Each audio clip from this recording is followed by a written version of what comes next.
lục về chào ọต่อมาติดเยอะจะเซเปียทาcalculator แต่ยังไว้เลยมันติดมันวิโลดชมูเวลการตีสีเอาเวียนนะต่อมาติดวางโอนตรไว้เลยมันจะเจาะมุ้ยให้โบ๊กใบโรยปีมารอยไฟมารอยไฟเปิล3 ปีโบกไปแต่ยังไวเลยchẳng hết cứ vềโจโลตกlại cặpโชnóยังไวmũi tiên cái cho được xôn vầy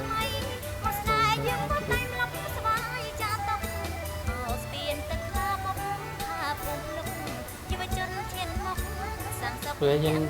lấy là thằng cào bên phật rồi nhưng chơi đi buồn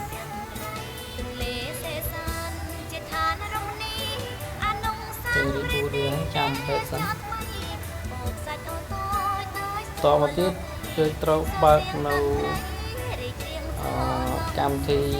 ដែលយើងបានដោនមកគឺ SOP tool យើងចុចចម្លើងអាហ្នឹងចុចបើកអាហ្នឹងទៅវាដាច់ហ្មងពេលយើងចុចទៅវាដាច់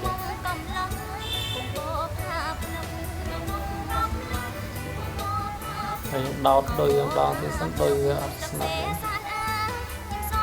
ដល់ទៅយើងគ្រាហ្នឹងមកចុចអូខេទៅ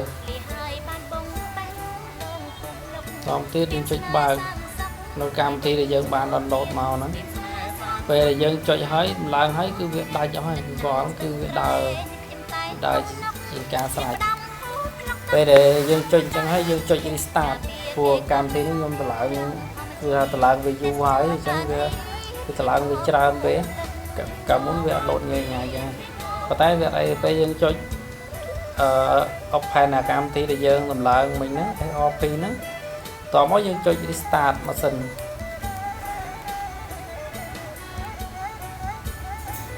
បើ restart ទៅវាដើរយូរអាហ្នឹងយើង restart វា2 ដងណា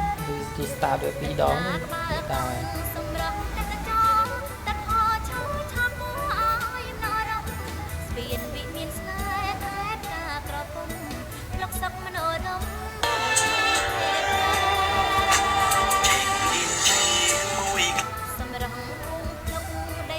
ពេលនេះយើង restart វាម្ដងទៀត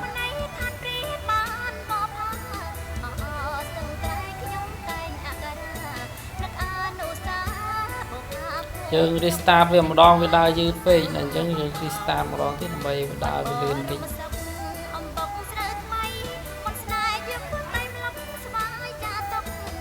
ហើយកុំភ្លេចជួយ Subscribe នៅ Channel របស់យើងខ្ញុំផងដើម្បីទទួលបាននូវវីដេអូថ្មីៗនៅពេលក្រោយបន្តទៀតអញ្ចឹងប៉ុណ្ណឹងគឺវាជាការស្រេចហើយគឺហើយដល់ពេលដែលយើងដល់ឡើងយើងចុចទៅបើកកម្មវិធីនោះមកវាស្រួលហ្មងហើយសូមបញ្ជាក់កម្មវិធីថាកម្មវិធីហ្នឹងទូរស័ព្ទគឺវា model វាខុសគ្នាអញ្ចឹងវាយើងរបៀបយើងធ្វើ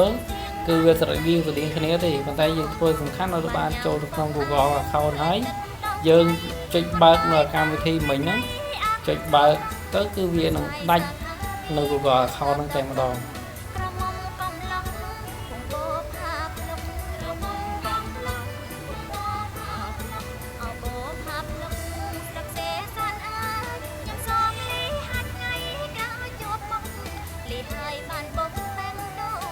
បងប្អូនកុំភ្លេចជួយ Subscribe និង Like Share នៅវីដេអូរបស់ខ្ញុំផងនឹងមានវីដេអូថ្មីៗនៅពេលក្រោយជាបន្តទៀតនេះគឺជាការដោះ Samsung ទូរស័ព្ទ Samsung Note ហើយ version SOP tool យើងបុកបាន version 7យើងដាក់ version 6ក៏អាចដាក់បានដែរបើ version 7គឺមាន version 6មាន tool ផ្សេងទៀត version 8គឺធ្វើវាផ្សេងទៀតអញ្ចឹងការដោះហ្នឹងគឺតាមដំណាក់កាលតាមចំនួនរបស់ទូរស័ព្ទសូមអរគុណ